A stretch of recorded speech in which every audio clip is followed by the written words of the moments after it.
Hi, this is Mark with ShotRock. I'm going to show you how to add an extension to a destination ring group. So the example here is, let's say you have one or two people that are answering the current telephones. When someone calls the main number, their phone rings and they can answer the phone. Well, maybe you need to add a second, third, fourth, fifth person to this ring group so more phones will ring. Or maybe you want to take somebody out.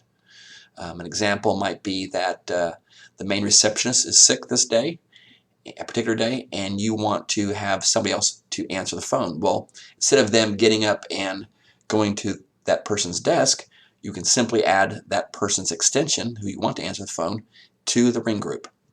So I'm going to show you how to do that. Remember, you have to be an admin to do this.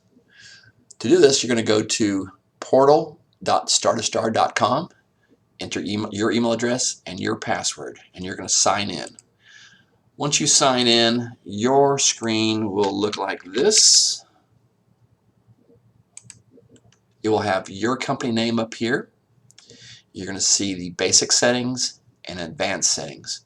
Right below that, you're going to see destinations. So destinations are anything that a call terminates to.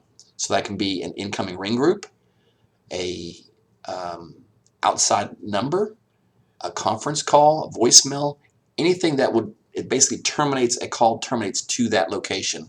That's going to be a destination. These should be already pre-programmed and you should be able to find them. The only question is, when you click on that and you go into destinations, it's going to be most likely on a ring group that is going to answer your incoming calls. If you're not sure which ring group, if you have multiple ones, you may not know which ring group actually answers your call. So to do that, go back to return, go back to incoming call routing scheduler. Yours is going to look, once you click on that, yours is going to look a little bit different than this, but the basic information is you're going to see something that says main number, or maybe, whatever your business name is might be here, and there's going to be a pencil next to it. So if you click on find your main number, it'll be listed down here in the black. Click on that, the little pencil next to that. It's going to tell you, well, default route for this particular one is the closed auto attendant in the white. But the open, which is 8 a.m. to 5 p.m., calls go to the blue. And in this case, all calls from the main number are going to ring all business hours, and the group number is 8002. Yours will be named something different, and will probably have a different number here. But this is how you can find out how calls ring into your phone system right now. Again, your main number will appear down here, and then you'll be able to say, okay, well, this is the white is our default route, and this is where calls go to, after 5 o'clock until 8 o'clock in the morning. In the blue, this is what happens during the working hours, 8 a.m. to 5 p.m. In this case, calls ring to this group, and I know that to go look for destination number 8002. All right, so I'm going to click on that, click return, go back to my destinations, go back to 8002. I found it right here, and I can see when calls ring into that number, they go to Alan's desktop line number 1, which happens to be that extension, and my desktop right here, which these are programs that run on a PC. Well, maybe I want to add some other things to it, such as, let's just pick a number here, maybe my extension, right? I want to add my extension on there. So I click on my extension, click the button, and it moves it over. You can see that there. Maybe I want to add, see, Alan's app, move it over. So now, if I click the big save, any calls that come into this main group here will ring these 4 extensions right here. All right. If I found these 4 extensions in there and I want to remove, let's say I don't want my Alan's app to ring anymore, I just click it over. And I don't want my main line on my phone to ring, I just click it over.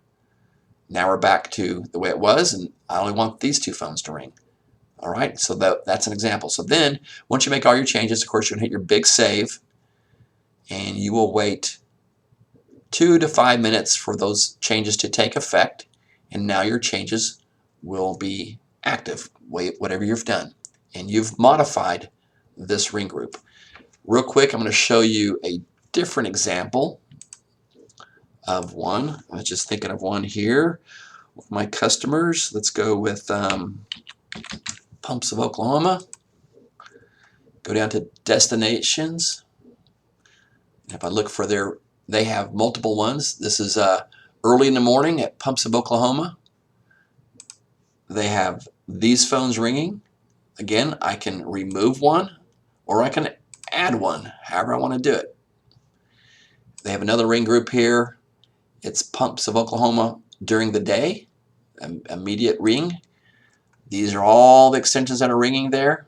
Again, I can click one, move it over, or I can add one, move it into it.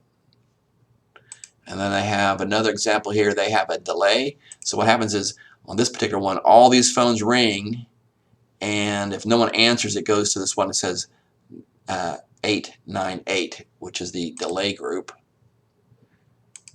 And that's where we have even more phones that ring. A lot of them were the one in the previous group, but we've added a few as well. And again, we either can move people over to the group, or we can move them from here back in where they don't ring. Whatever changes you make, you save.